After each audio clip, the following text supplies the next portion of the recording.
Hello and welcome back. We are reading through the book of Luke, the month of December, and today we are in chapter 9. You are welcome to listen, or if you would like to follow along, I am reading from the NIV, the New International Version. Chapter 9. Jesus sends out the 12. When Jesus had called the 12 together, he gave them power and authority to drive out demons and to cure diseases, and he sent them out to proclaim the kingdom of God and to heal the sick. He told them, "Take nothing for the journey, no staff, no bag, no bread, no money, no extra shirt. Whatever house you enter, stay there until you leave that town. If people do not welcome you, leave their town and shake the dust off your feet as a testimony against them." So they set out and went from village to village, proclaiming the good news and healing people everywhere. Now Herod the Tetrarch heard about all that was going on, and he was perplexed because some were saying that John had been raised from the dead, others that Elijah had appeared, and still others that one of the prophets of long ago had come back to life. But Herod said, "I beheaded John. Who then is this I hear such things about?" And he tried to see him. Jesus feeds the 5,000. When the apostles returned, they reported to Jesus what they had done. Then he took them with him, and they withdrew by themselves to a town called Bethsaida. But the crowds learned about it and followed him. He welcomed them and spoke to them about the kingdom of God and healed those who needed healing.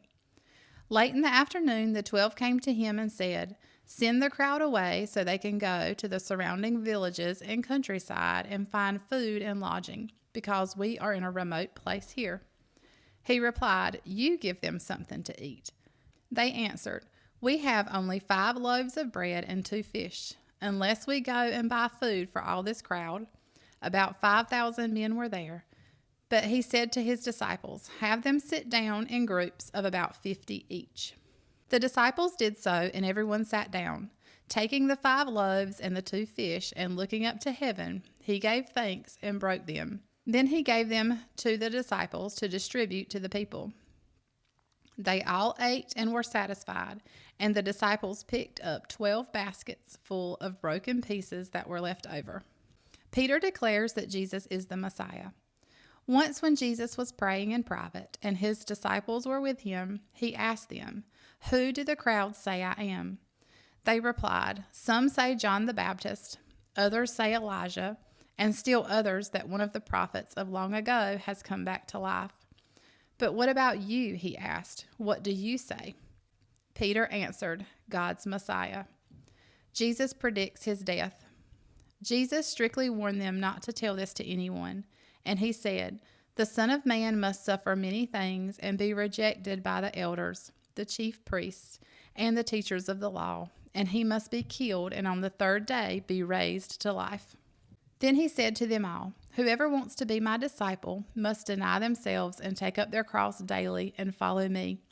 For whoever wants to save their life will lose it, but whoever loses their life for me will save it. What good is it for someone to gain the whole world and yet lose or forfeit their very self? Whoever is ashamed of me and my words, the Son of Man will be ashamed of them when he comes in his glory and in the glory of the Father and the holy angels. Truly I tell you, some who are standing here will not taste death before they see the kingdom of God." The Transfiguration. About 8 days after Jesus said this, he took Peter, John, and James with him and went up onto a mountain to pray. As he was praying, the appearance of his face changed, and his clothes became as bright as a flash of lightning. 2 men, Moses and Elijah, appeared in glorious splendor, talking with Jesus. They spoke about his departure, which was about to bring to fulfillment at Jerusalem. Peter and his companions were very sleepy, but when they became fully awake, they saw his glory and the 2 men standing with him. As the men were leaving Jesus, Peter said to him, "Master, it is good for us to be here. Let us put up 3 shelters, one for you, one for Moses, and one for Elijah." He did not know what he was saying. While he was speaking, a cloud appeared and covered him, and they were afraid as they entered the cloud. A voice came from the cloud saying, "This is my son who I have chosen. Listen to him." When the voice had spoken, they found that Jesus was alone. The disciples kept this to themselves and did not tell anyone at that time what they had seen. Jesus heals a demon-possessed boy. The next day, when they came down from the mountain, a large crowd met him. A man in the crowd called out, "Teacher, I beg you to look at my son, for he is my only child. A spirit seizes him, and he suddenly screams. It throws him into convulsions so that he foams at the mouth. It scarcely ever leaves him and is destroying him. I begged your disciples to drive it out, but they could not." "You unbelieving and perverse generation," Jesus replied, "how long shall I stay with you and put up with you? Bring your son here." Even while the boy was coming, the demon threw him to the ground in a convulsion. But Jesus rebuked the impure spirit, healed the boy, and gave him back to his father. And they were all amazed at the greatness of God. Jesus predicts his death a second time. While everyone was marveling at all Jesus did, he said to his disciples, "Listen carefully to what I am about to tell you. The Son of Man is going to be delivered into the hands of men." But they did not understand what this meant. It was hidden from them, so that they did not grasp it, and they were afraid to ask him about it. An argument started among the disciples as to which of them would be the greatest. Jesus, knowing their thoughts, took a little child and had him stand beside him. Then he said to them, "Whoever welcomes this little child in my name welcomes me, and whoever welcomes me welcomes the one who sent me. For it is the one who is least among you all who is the greatest." "Master," said John, "we saw someone driving out demons in your name, and we tried to stop him because he was not one of us." "Do not stop him," Jesus said, "for whoever is not against you is for you." Samaritan opposition.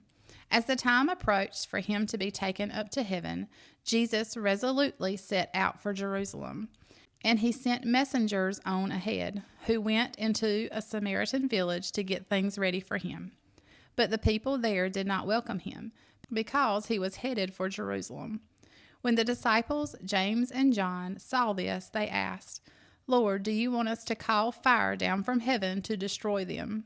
But Jesus turned and rebuked them. Then he and his disciples went to another village. The cost of following Jesus.